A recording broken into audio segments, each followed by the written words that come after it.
Has anybody heard of Gary Vaynerchuk by any chance? Gary Vaynerchuk is the poster boy for social media entrepreneurship. He started working in his dad's wine business, and he started a show where he would just sit in front of the camera and tell people what he thought of different wines, but he was very animated and he shared, very honestly, without thinking about what the business impact would be from sharing his opinion. They managed to grow that business predominantly through AdWords and email marketing, but the YouTube skills obviously developed. And then when he decided to start a media business, he started filming himself speak. And before you know it, he was quite a big success on YouTube. And now everyone who thinks of social media, they think of Gary Vee. Gary Vee posts on social media 30 times a day at least. 30? Yes. His mindset on it is, if I'm not posting 100 times a day, I'm leaving money on the table. It's not as crazy as it sounds, because people think, 100 times a day, that's ridiculous. But his outcome when he goes to do a talk, if there's 100 people in the room, is that all of them post something on social media about his brand. Let's say 50 years ago in Australia, if you could buy beachfront property for like a penny a plot, how many plots would you buy? This is where all of our attention is at the moment. In business, the only asset, I guess, that we all need in order to be able to do our business, sell products, sell services, is attention. We all need attention, and this is where it is at the moment, and it's extremely underpriced. To run ads on Facebook, to run ads on LinkedIn is still extremely cheap. In 5 years' time, I reckon it'll be at least 3 times as much, if not more. So advertising's cheap, it's just how do you engage people in an effective way? You have to learn how to communicate properly on the channel. So that's where the skill set comes in. The challenge is, if you have been marketing in the traditional sense before, you think you just buy an ad, it either works or it doesn't. And so a lot of people hop on LinkedIn, they run an ad, and then it doesn't work. And so they don't try again. It's LinkedIn's fault, it's not mine. I can't take advantage of the opportunity. So how does Gary Vee post so much, you might ask? This is what I like to call an upside down pyramid. And at the top, you have what you call pillar content. So this could be like a 1 hour talk like this, or it could be a 1 hour interview, could be a podcast interview, could be a vlog. So some long form piece of content that you develop, which ideally would be posted on YouTube. That's really where long form content ends up for a couple of reasons. One is you don't have the limitations on YouTube. So on LinkedIn, you can only post 10 minutes. Facebook, shorter videos work better. Same with Instagram, when you post only a minute. If you post on IGTV, it's 10 minutes. And so YouTube's normally where you put the long form content. The other thing is YouTube is a search engine. It's an interactive search engine, but it's not a social media site. So when you post on YouTube, people are always thinking about how to get it at the top of the search results, right? And so how does YouTube determine which videos to put at the top? Well, it's just like Google. It wants to give its users a good experience. It wants to show the most relevant information that other people are also enjoying. So it looks at a couple of things. It looks at keywords. It can even interpret what you're saying in the videos. So like repeating the topic of the video as you speak it will help your search results. But it's not about how many views you get. It's about how long people watch the videos for. So if you're posting a video that's 10 minutes long and somebody else is posting a video that's 60 minutes long, you're at a disadvantage. You've got your pillar piece of content. Then below that, you can basically you can do 3 rounds really. So you can go micro videos. George and I just used an interview I did with the social media college. It went for 35 minutes and we managed to create, how many micro videos? 20, was it? 26 out of one 35-minute clip, 26 videos. And then you can do pics as well, so images. Generally, in the instance of my business, these are quotes. So just high impact quotes. Let's say you get 10 of them. And then you can also do the written form stuff as well. Let's just call it blogs for now. But it could be short form written as well. We'll just be conservative and say you get 5 of them. So how many is that? We're already up to 41, right? So the reason I've only done 5 here is because both of these are going to need written copy with them. It's not enough just to post a video without doing a caption with it. It's actually really important. It's one of the big things that people don't do, which is a big mistake.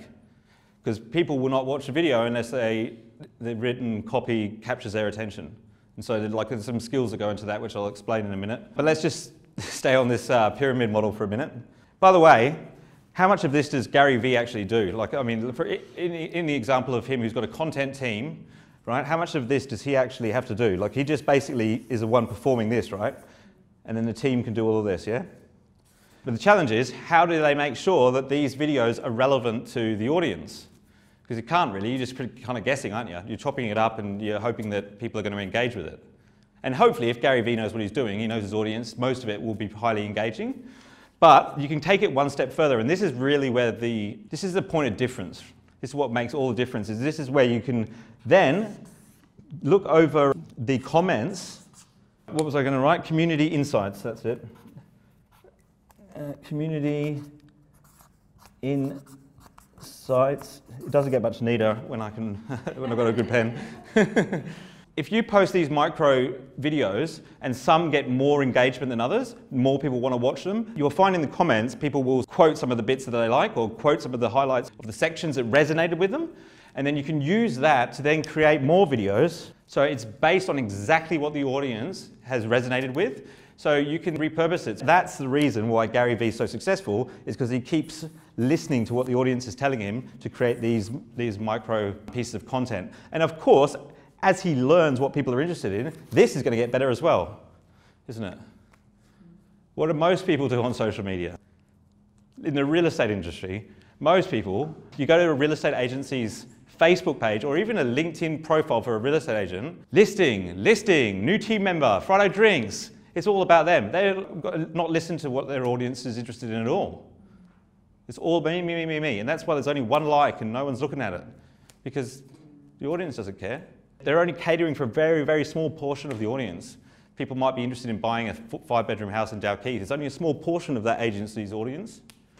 It's too far at the top of the customer journey. I'll write this neatly. So this is a customer journey map. Where a lot of business owners will get unstuck is they get some advice from a marketer, or they read a blog, or they download a PDF from Facebook or LinkedIn, and they've got some advice, but they haven't got it in the context of where it applies in the customer journey. The first step in a customer journey is awareness. Yep, need recognition. There's a few different ways you can explain it, but basically being aware that you have a problem, yep. Then you've got consideration, where you're considering the alternative solutions to the problem. And then you've got decision. This is where you're already speaking to a potential solution and you're deciding whether or not to buy, basically. If you don't have any information about the people that you're targeting, if it's just a post on an organic LinkedIn profile or organic Facebook page, you need to cater for this part of the customer journey. There's no point catering for this portion, because it's going to be like 1% of your audience. If no one engages with it, chances are that 1% is not even going to see your post. It always has to come back to here. So what you can do is then need recognition, consideration. The way that Facebook funnels works is basically if you can show an ad to people that have watched 50% of your videos or more, then you can give them a call to action, because they're further down the customer journey, right? They've watched more of your content. And so that's where that sort of content becomes effective. And now if somebody's been to your website and looks at a landing page or even been to a shopping cart, you can show them all this stuff. Testimonials, case studies, client stories. How do you buy from us? All that stuff that's at the bottom of the funnel, but only show it to that portion because they're qualified, right? They're interested in it. If you start showing it to these people, you're just going to scare them off and piss them off and annoy them. The days of interrupting people with that kind of stuff are pretty much over.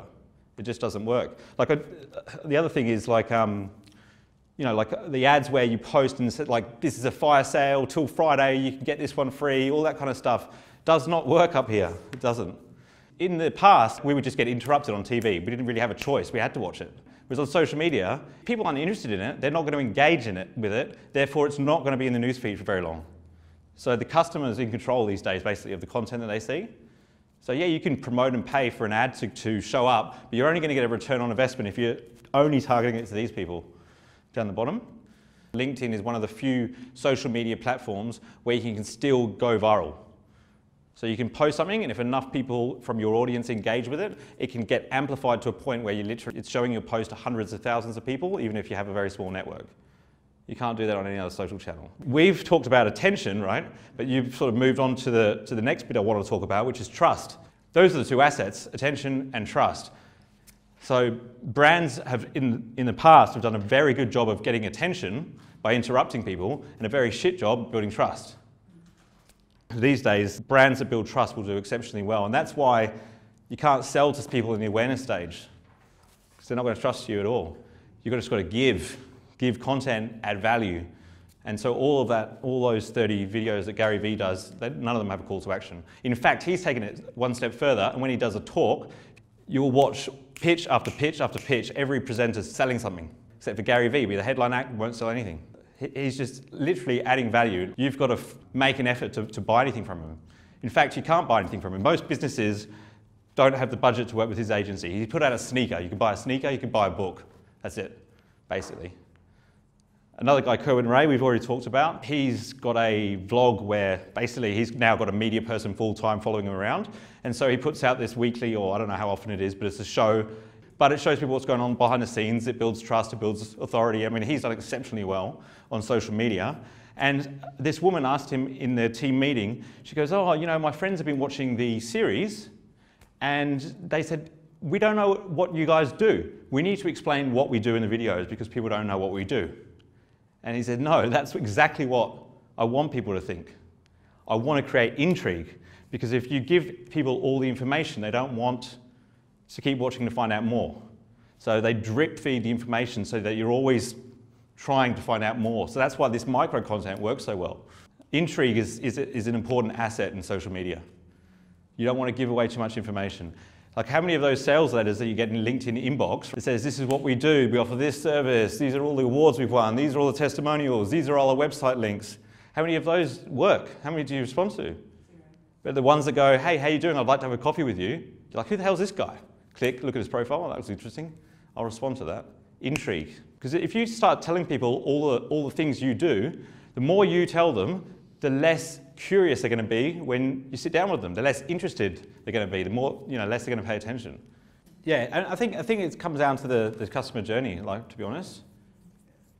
Like, if I literally contact a business that I want to get as a client, I would tell them exactly what it's about, and I'm very direct. Yeah, but if I'm posting something, I won't be. So the results will do the talking. I think that's the biggest thing, is like you will find out very quickly what works and what doesn't. Reason that 90% of people are not getting any return on investment out of social media is not because they're doing the wrong thing. It's because they're not doing anything. Unless you start using it now, you're going to miss out on this opportunity. It will just be gone. It won't last. And LinkedIn has been the slowest to get there, and now that's where the opportunity is. It's already happened on Facebook. Yeah, and it's still cheap to buy ads on Facebook, but you can do it. You could do it for free, and you can do it for free on LinkedIn at the moment, better than you can do it with paid ads. And the real estate agents, they're all doing this door knocking and fridge magnet shit. They're all doing the same thing. They get the newspaper ad, they do this, they go to the home. It's all the same. It's where the point of difference is on social media, and the way to get really good at it and better than anyone else on social media is to post more. I told George this morning, if he wants to be successful at anything, he needs to fail twice as quick as other people, and he'll get there twice as fast. It's the only way you're going to learn. In social media, that's the way it works, because it's about authenticity. It's about being not the best version of yourself, it's being the truest version of yourself. That's what creates engagement. You get to know your audience needs so well, you know when you can add value. You know what piece of content to chop up that will communicate value to them. And so if you don't know, and you're just starting out, you can either jump in, make some videos, go happy Friday, hello Facebook, and all your friends and your mum will like it, but none of your customers will be interested because it's not about anything, and they don't have time to watch all that stuff. They're not there to support you. Say, look, how can I add value to your professional life through content? Like, if you did that to some of your home sellers, say, oh, you know, whether they use LinkedIn or not, like if I was to create some content that would add value to what you're doing, what would it be? And then you just create a video around that. That's the best way to serve your market.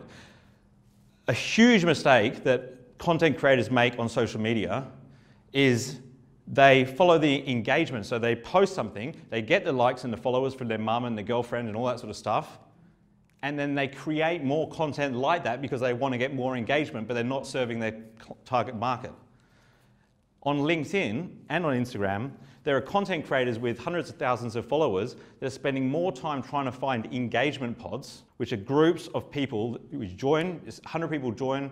Every day they post a link in there. Everybody like my stuff and I'll like your stuff. They're spending more time doing that than they are actually finding out what their customers' needs are, or even responding to their comments on the posts. Some of those content creators I've contacted about business opportunities and they haven't even got back to me because they're too busy liking people's stuff so that someone will like their stuff back. So they look really popular. They can manipulate customers' decisions because it's like they're like, oh wow, this guy's an influencer, right?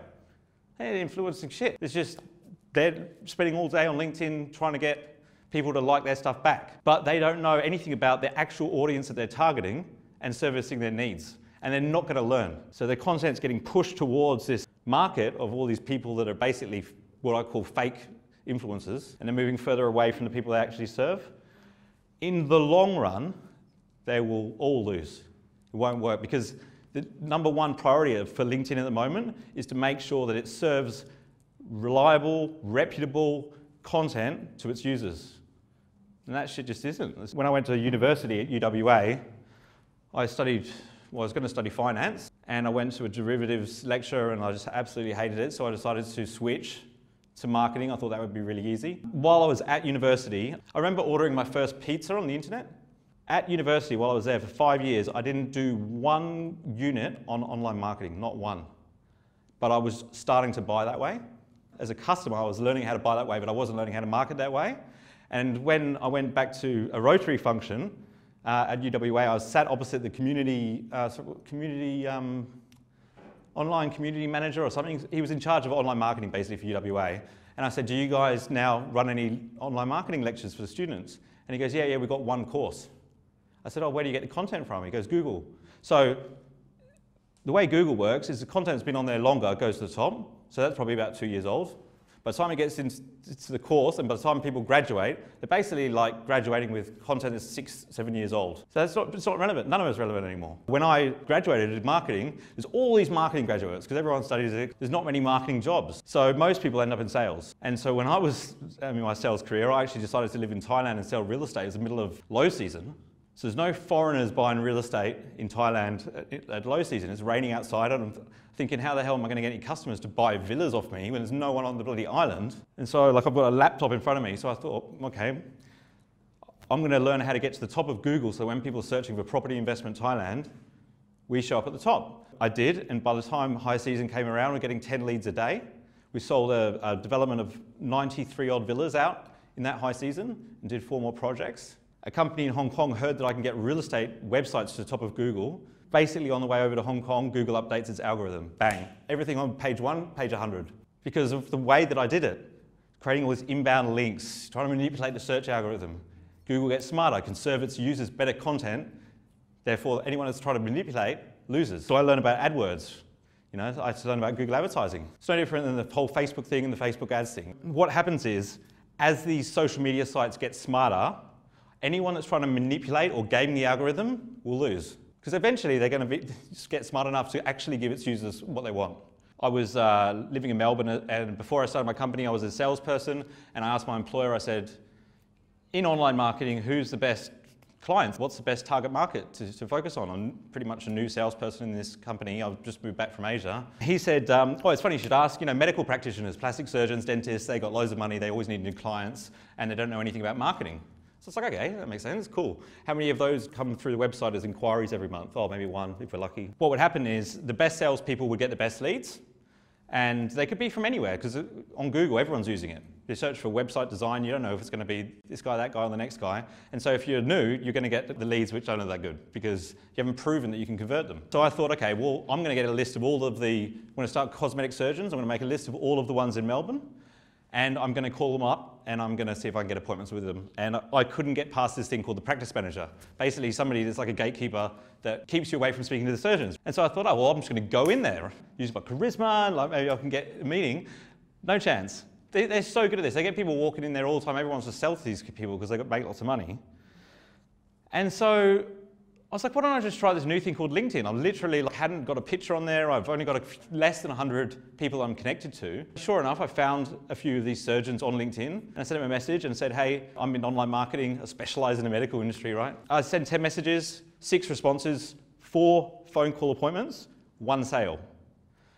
Okay, so the average price of a website for this business that I was working for was about $3 grand. The website I sold was $22,000 or something like that. So it was a really good sale, you know. The sales, I'm the new sales guy, the sales meeting I'm getting like all the praise because I sold to a plastic surgeon. So the next week, instead of sending 10 messages, I send 20 messages, make 2 sales. It wasn't long before I'd hired an assistant to send the messages for me, and I literally became the medical specialist in online marketing in Australia. And most surgeons knew who I was because they were connected with me on LinkedIn and we all had mutual connections that were in the same industry. And so that worked exceptionally well. And I would go to a business networking international meeting every week.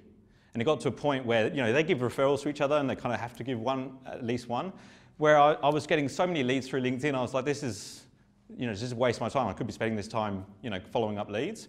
And so I quit. And then after I quit, a few of the members came up and said, if we give you some money, will you teach us how to do what you do on LinkedIn? And I was like, okay, yeah, sure.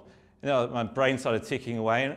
And I thought there might be an opportunity here. And then a couple of weeks later, the Australian Digital Marketing Institute called me up and said, how would you like to create Australia's first LinkedIn course for business professionals? So I was like, oh yeah, that'll be fun. You think you know about something, when you have to create, you'll put on the spot to create a course and there's a room full of students waiting, that's when you really start to learn. Every month I was going around to every city in Australia teaching this LinkedIn fundamentals course. And when I wanted to start my business, I decided to get some feedback from all of the students. So I'd call them up and say, what do you think of the course? You know, all these different questions about it. What did you get out of it? What do you think was the most important? And they all gave me raving reviews. I've got still a lot of testimonials from them today. But how many of them implemented it? Less than 5%. And I've learned since then that that's pretty common in training. When you teach people, like a lot of people just don't implement it, time, whatever, I don't know, there's always excuses. And so I thought, well, look, I've delegated it to an assistant. Why can't I get them to delegate it to me? And so that's when we started running lead generation programs on LinkedIn. First company in Australia to do it. I did some research. There was 2 people in America doing it at the time. We basically created this industry. And now, like when you look at LinkedIn inbox, there's a lot of sales letters, especially if you're not in control of who you're connecting with. If you're just accepting, rejecting, you're going to get salespeople and recruiters. And you're not going to have a very strong network because you're just at effect. You know, you're just responding, you're reactive. You're not proactive, you're not going, oh, that's my target audience, come connect with me, you know? And connecting with those guys. Because if you do that, you won't get the sales letters and the recruitment letters. You'll be the one sending the messages. But the trick is not to send those messages that assume that someone's down here when they're up here.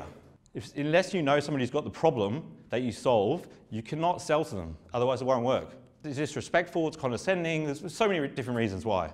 So if you send somebody a message and you think they could be an ideal customer, like with those plastic surgeons, all it says was, I noticed that you're in the medical industry. I specialize in that area. I'd like to find out more about what you're doing with your online marketing to see if I can help or if there's a good fit to work together. That's it, because I'm not going to help them unless they've got the problem that I solve. They might not want more customers. They might already have awesome online marketing. I don't know. But if I speak to them and ask them some questions, we'll soon find out. The cool thing about doing it that way is when you ask the questions, they'll recognize the need because they either won't have the answers or they will. When I speak to people about LinkedIn marketing, I say, what's your sales process? And now I know for a fact that 9 times out of 10, most businesses don't have one. They go, oh, give me a blank look. But that's where they recognize the need. That's where they recognize the problem. Not when I go, you don't have a sales process. It has to be when they think about it. That's the reason that LinkedIn lead generation is still effective for all my clients is because even though there's more people doing it on LinkedIn, 90% of them are just doing it wrong. You can still cut through the noise. People say to me all the time, oh, LinkedIn lead generation, that won't work. I see all those messages. I won't respond to any of them. They're all just sales letters. And I wouldn't respond to any of them either. That's why we do it different. They probably wouldn't even realize that it's a sales letter if they got a message from one of our clients. They go, oh, no, that's different. He knows the same people I do. You know, they don't realize that that message could be sent to 100 people. The only customized field is the first name. When I started posting content, the interesting thing was when I get these meetings, people are so receptive. They see you as a thought leader. They're not speaking to 2 other online marketing specialists. They see you as an authority. Conversion rate of the deals that you close is so much higher. And then you can start putting your prices up because you charge a premium because you're you're the thought leader and your confidence goes up. Sure, if I meet somebody who hasn't seen any of my content before, they're not going to know, but that very rarely happens. Today I put up a post, I tagged 10 people in it. Most people will tag 10 people that they think are going to like, comment and share on it. I tagged 10 prospects that are reviewing proposals. Because they'll watch the video and they'll go, oh, that's some sales pitch rubbish, like they'll piss off, but if they watch it and go, oh, that's, that's really helpful. And you can ask them for their feedback. It's really important to get feedback. It makes a world of difference.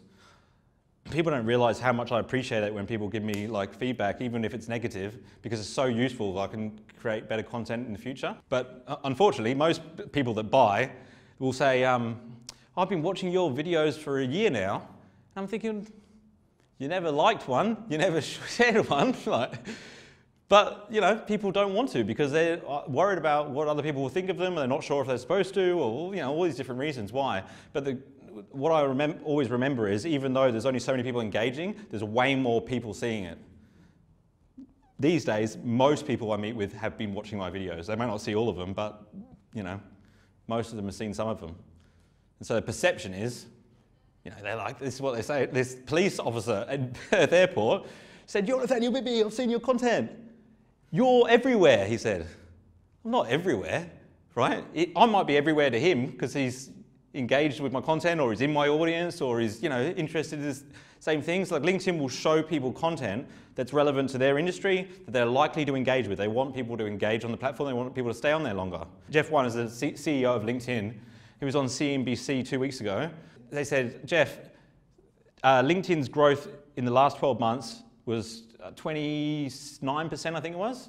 And it's been growing at that rate roughly for the last 3 years since Microsoft bought LinkedIn for $26-point-something billion, which is extremely unusual. Like when an acquisition, especially one that size, is ridiculously a lot. That's a huge amount of money. Way more than Google bought YouTube for, right? For a business to be consecutively growing for 3 years at that rate, something must be going on. And they said, Jeff, how are you managing to keep the growth going at that level? And he said, the engagement on the platform has tripled. 300% engagement. And he said, well, how does that translate into profits? Because it increases session time. So what that means is there's 700 million members on LinkedIn, but now they're spending 3 times as much time on there. It's a lot. 3 times as much. So they're spending an hour a day before, now they're spending 3 hours. Exactly. And it gives LinkedIn more data. They know what people are interested in more. They can reach more people because they're actually checking their messages. It has so many additional benefits. And it's attributed to the algorithm getting smarter, and I think it's still got a long way to go. It's still crap. Like, I still think they could serve me better information in my newsfeed. I'm starting to be able to control it a bit more, being careful what I engage on and all that sort of stuff, so I see more relevant stuff. I've unfollowed a whole bunch of people so that I can see more relevant content. And I started tagging clients and prospects in my posts because I want to see their content. People say, oh, the content crap on LinkedIn, I've seen what LinkedIn is, there's just rubbish on there. That's attributed to their network. It's just their newsfeed's crap. They've been reactive, connected with whoever sends them a request, and they've engaged on crap content, and now, yeah, LinkedIn is crap for them. I have a suspicion that LinkedIn's going to go in a different way to Facebook. I don't think they're going to drive up the paid ads anymore and reduce the organic, because it's working for them. Why wouldn't they continue it? I think their products are just going to get better. So with any social media site, they just want to keep their users on the platform. And so anything with a link in it is going to get less exposure, unless it's a paid ad. So I'll just chuck it in the comments, yeah. Same goes with your videos. So sharing a YouTube video is never going to get as much exposure than if you chop it up and post it natively on LinkedIn. LinkedIn have publicly said that they want people posting more videos and they want people consuming video content. So they're promoting video content more than any other form of content. The articles and the written form updates and pictures don't get as much reach. They still get reach, don't get me wrong, but videos are doing the best at the moment. So LinkedIn Live Video, which is like Facebook Live, has been released to some beta testers and to some parts of the US. When that gets introduced to Australia, which it still hasn't, and I don't know when it's going to happen because I've been saying that it's going to happen for the last 3 months, it will get more exposure than any other form of content, without a doubt, because it's more relevant, it's more timely, it happened on Facebook. That's going to trump everything in the algorithm. So if I'd be ready to hop onto live video, and I'm going to be doing so I've got a series where people post a question about marketing and they use the hashtag AskNat, and then I make a video answering it. It's a great way for me to create content because it's people in my audience that are asking the question. So what I'm going to do is when live video comes out, is I'm going to do that at the same time every week so that people can give live feedback. That's a strategy that I've prepared. And then I've also got this interview series called LinkedIn Heroes, where I've been interviewing entrepreneurs making an impact. These two content pillars are easy ways for me to create content ongoing, because if you have to constantly think about what to post every day, it's not easy. You know, what can I post today? Like, it's not really strategic either, is it, when you think about it? It's like, okay, so if I create Ask Nat, that's going to serve people's marketing questions. LinkedIn Heroes, that's entrepreneurs. All right, let's do some Q&A. Sorry, I didn't realize it was already 5:45. Great question. Yep, so only 3 steps. It doesn't need to be overcomplicated. There's a lot of LinkedIn marketers that do way too much. It comes back to being direct. Like to your point, don't waste people's time. Get to the point. But if you find the people in your target market, right, and you send them a connection request, make sure it's customized, so that it's just not like, oh, I'll just hit connect and I've done it to 100 people. It's like, hey, Jack, you know, I saw this bit of content you posted, or, you know, we know the same people that, you know, we know mutual connections. I see you're also based in Perth. Would love to connect. That's it. No, you know, next step, or like maybe we can meet, maybe we could do business, none of that.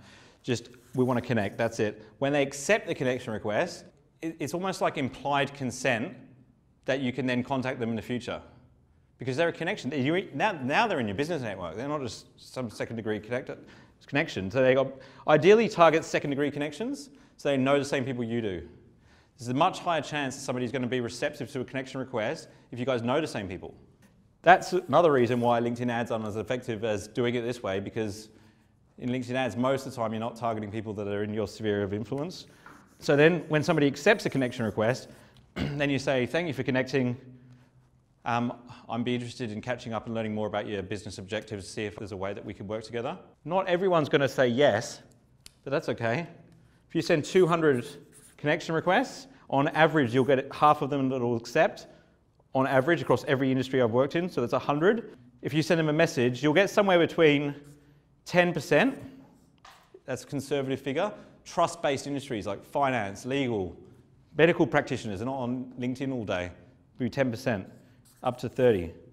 10 to 30 appointments every month, pretty good, from sending 200 connection requests. It's a scalable system. There's no reason why you can't send 400 the next month and get twice as many leads. Out of these 10 to 30, half of them, on average, will be ready to do business now, half of them down the track. So you want to build a relationship with them, because if they're not ready to do something now, they'll contact you later on down the track, especially if you're adding value through content. So it's about finding out who are the half that are ready now quickly. So you want to hop on a phone call before a meeting. So for all my clients, it'll be like, what's the best number to reach you on? What's a suitable time? They come back with a number. They call them up and say, okay, so the purpose of this call is to find out if there's a good fit for us to do business together or not. So you make it an equal playing field. What are some of the frustrations that you have in your business? Or whatever questions lead to that sales discussion. And as soon as you find out that they don't have the problem you solve, you get off the phone. You don't want to waste anyone's time. You're not going to try and convince somebody that doesn't have a problem that they need to meet with you. It's a waste of time. You don't need to. There's too many people to get through. You want to find the people that you can help quick. So the number one problem that my clients have, they don't follow these guys up. So they're getting people that are expecting their phone call that they don't call them. I'm not talking about just entrepreneurs. I'm talking about sales teams. It's the biggest thing is like they don't understand the importance of sales training or sales processes. And it's not like AdWords, it's not like Yellow Pages, it's not like calling off a TV ad. They don't have a need yet. They're still in awareness, these guys, right? So when you speak to them, they're not going, hey, how much does it cost? What colors do you have it in? They're just like, what are we doing on this call? And you have to be able to build a relationship and say, well, the purpose of this call is for me to find out a bit more about your business and to see if there's an opportunity to work together or not. But they're right at the top. That's social media selling. But the good thing is, you know they're exactly in the right industry you want to target. They're the key decision maker because you're only focusing on a few people. So instead of being reactive like you are on Google AdWords, where everyone who's calling you, yes, they're asking for the price, but they could be anyone, you're only speaking to a very small portion of the market with what I call A-grade clients. And you're just finding out if they have the need or not. But you're building a relationship with these people and you're building your influence. So if you are targeting medical practitioners, right? And let's say you get 5,000 connections, after a couple of years of doing this. When you reach out to the next medical practitioners, what's the chance of you guys having like hundreds and hundreds of mutual connections? And he's going to go, who the hell is this guy? He obviously knows a lot of people. When you niche, you become this perceived expert. And people say followers don't matter. And I can understand that. They don't for a lot of reasons, but people will look at your number of followers and number of mutual connections. It's the first thing they do. So, you know, it is important, but what I would suggest doing is have relevant followers, so have the ones that are in that target industry. Yeah, you can do it. Audience matching, yeah. Yep. Yeah, and just a tip on LinkedIn ads, if you are going to run them, lead gen forms have increased conversions for the campaigns that I've ran 5 times across every industry. So what a lead gen form is, basically just with one button, somebody can submit their information. So if you have a call to action, which is like a download a PDF or whatever, all they have to do is click once and then they get the information. So from a conversion perspective, the less clicks, the higher the conversion rate. And so lead gen forms have been basically a game changer. Yeah, it's a skill that's the asset, like being able to navigate the platform and use it properly. Yes, it's expensive, but the statistics are that people trust content. People trust content on LinkedIn 3 times more when they're making business decisions. Who cares if it's more expensive? If it's 3 times more trusted, you're going to get 3 times more the results. It's not triple the price, I'll tell you that much. It's only fractionally more expensive.